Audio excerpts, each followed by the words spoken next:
राम मंदिर निर्माण का 60% काम पूरा। मंदिर का नृत्य मंडप, गूढ़ मंडप और महापीठ तैयार। गर्भगृह का काम भी 30% पूरा। डाले गए पत्थर। मंदिर में अब तक खड़े किए गए बंसी पहाड़पुर के 50 खंभे। 2024 के अंत तक भूतल और प्रथम तल भी हो जाएगा बनकर तैयार। नागर शैली में बन रहे अयोध्या के अष्टकोणीय श्री राम मंदिर का अब तक 60% काम पूरा हो चुका है। मंदिर का नृत्य मंडप, गूढ़ मंडप और महापीठ तैयार हो चुकी है। गर्भगृह का काम भी 30% पूरा हो चुका है। गर्भगृह में बसी पहाड़पुर के पत्थरों की परत डाली जा चुकी है। श्री राम जन्मभूमि तीर्थ क्षेत्र ट्रस्ट के महासचिव चंपत राय के अनुसार गर्भगृह जमीन से 13 फीट ऊंचाई तक बन चुका है। गर्भगृह में संगमरमर के पत्थर बिछाए जा चुके हैं। वहीं मंदिर में अब तक बंसी पहाड़पुर के 50 खंभे भी लग गए हैं। साथ ही मंदिर को प्राकृतिक आपदाओं से बचाने के लिए बन रही सुरक्षा दीवार का काम भी जोरों पर चल रहा है। ट्रस्ट का कहना है कि 2024 के अंत तक राम मंदिर का भूतल और प्रथम तल भी बनकर तैयार हो जाएगा। राम मंदिर का निर्माण के इस विशेष शो में आइए जानते हैं रामलला परिसर में बन रहे मंदिर निर्माण और अयोध्या के विकास की प्रगति यात्रा के बारे में।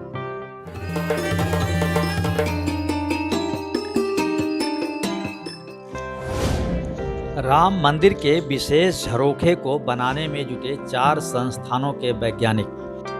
राम मंदिर में ऐसे झरोखे बनाए जाएंगे जिससे सूर्य की किरणें सीधे छनकर रामलला के मुखड़े पर पड़ेंगी। 4 संस्थानों के वैज्ञानिक इस तकनीक को साकार करने में जुटे हैं। वैज्ञानिक ऐसा ऑप्टोमैकेनिकल सिस्टम विकसित कर रहे हैं जिसके जरिए हर साल रामनवमी पर मंदिर में राम मूर्ति के माथे पर सूर्य की किरणें सीधे पहुंचेंगी।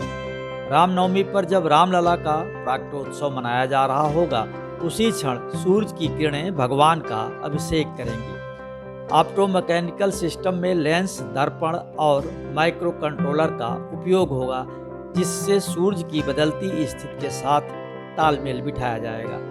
वैज्ञानिकों की टीम ने अपने डेमो में दिखाया है कि जिसमें रोशनी के जरिए दिशा को ठीक उस एंगल में प्रदर्शित किया गया है जिस एंगल में रामनवमी के दिन ठीक 12 बजे सूर्य देव की स्थिति होगी।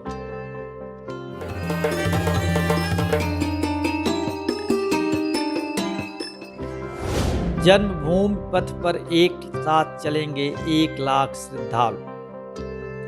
रामलला के भक्तों के लिए सुग्रीव किला से राम जन्मभूमि तक नया दर्शन मार्ग जन्मभूमि पथ बन रहा है। 800 मीटर लंबे इस मार्ग पर एक साथ 1 लाख श्रद्धालु चल सकेंगे। मार्ग की चौड़ाई 80 फीट होगी। इस पथ पर चलने वालों की धार्मिकता और आध्यात्मिकता का एहसास होगा। भव्यता बढ़ाने के लिए पूरे राम जन्मभूमि पथ की दीवारों पर धार्मिक चित्रांकन होगा। पर्यावरण को संरक्षित करने के संदेश समेत इस पथ पर दोनों तरफ अधिक से अधिक हरियाली होगी। इसी मार्ग पर राम जन्मभूमि के प्रवेश द्वार पर तीर्थयात्री केंद्र भी बनेगा। तीर्थ केंद्र में एक साथ 25,000 भक्त ठहर सकेंगे। उनके सामान रखने की व्यवस्था होगी।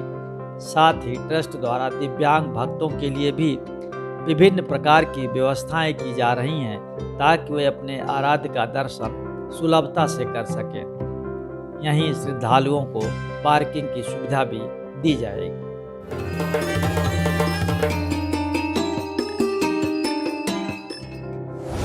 अष्टकोणीय आकार में बनेगा गर्भगृह। कार्यशाला में तराश कर रखे गए पत्थरों से गर्भगृह और प्रदक्षिणा की दीवार बनाई जा रही है।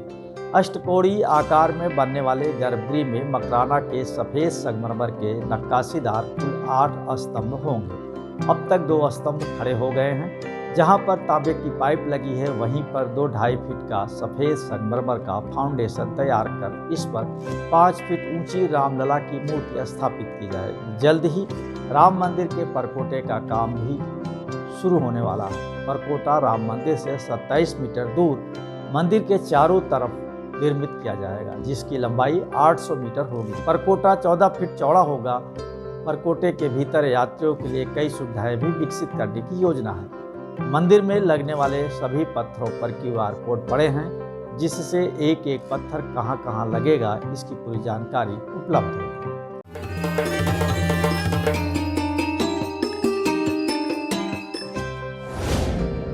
दर्शनार्थियों को तुरंत मिलेगी मेडिकल सुविधा।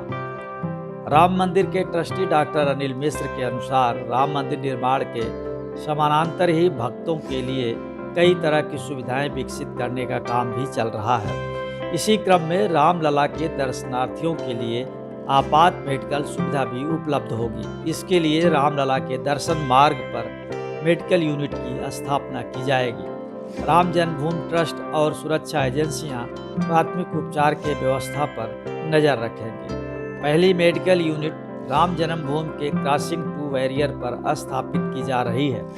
रामलला के दर्शनार्थियों की भीड़ काफ़ी बढ़ गई है।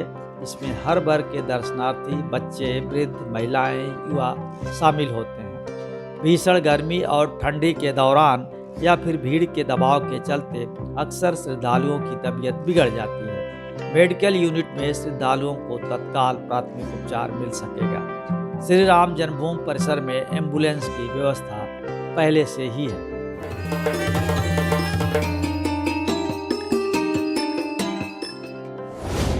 आइकोनोग्राफी तकनीक से उकेरी जाएंगी मूर्तियां।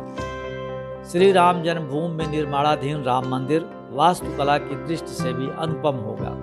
पूरे मंदिर सहित परकोटा में राम कथा और अलग अलग कलाकृतियों का चित्रण करने के लिए ट्रस्ट आइकोनोग्राफी यानी प्रतिमा विज्ञान तकनीक को अपनाएगा।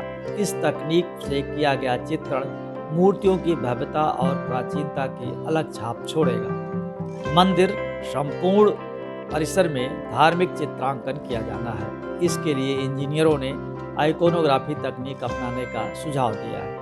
आइकोनोग्राफिक तकनीक से राम कथा सहित भिन्न भिन्न कलाकृतियों का चित्रण राम मंदिर की अलग अलग दीवारों पर किया जाएगा।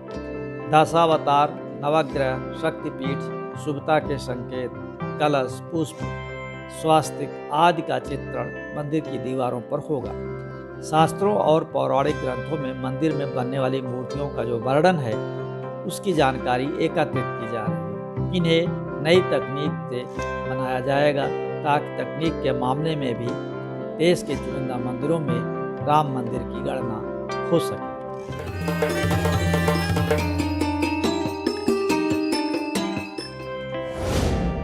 गर्भगृह में 30 फीट दूर से होंगे रामलला के दर्शन। ट्रस्ट के प्रोजेक्ट मैनेजर जगदीश आफले के अनुसार भक्तों को गर्भगृह से 30 मीटर दूर रामलला के दर्शन प्राप्त हो सकेंगे। मंदिर में भक्तों के लिए सभी प्रकार की सुविधाएं विकसित की जाएंगी। मंदिर के प्रथम तल में राम दरबार की स्थापना होगी तो दूसरे तल को अभी खाली छोड़ा गया है। यहाँ क्या होगा इस बारे में ट्रस्ट संतों की राय लेकर कार्य योजना बनाएगा। विष्णु पंचायतन की स्थापना के मद्देनजर परकोटे में 6 और मंदिर बनाए जाएंगे। मंदिर के चारों कोनों पर गणेश जी, शिव जी, माता दुर्गा और सूर्य का मंदिर बनाया जाएगा। मंदिर के आग्नेय कोण को देखते हुए यहाँ पर अलग से एक मंदिर हनुमान जी का भी बनेगा। मंदिर के पश्चिम दिशा में सीता की रसोई होगी जिसमें अन्नपूर्णा का मंदिर स्थापित किया जाएगा। गर्भगृह में विष्णु के रूप में भगवान श्री रामलला खुद विराजमान होंगे।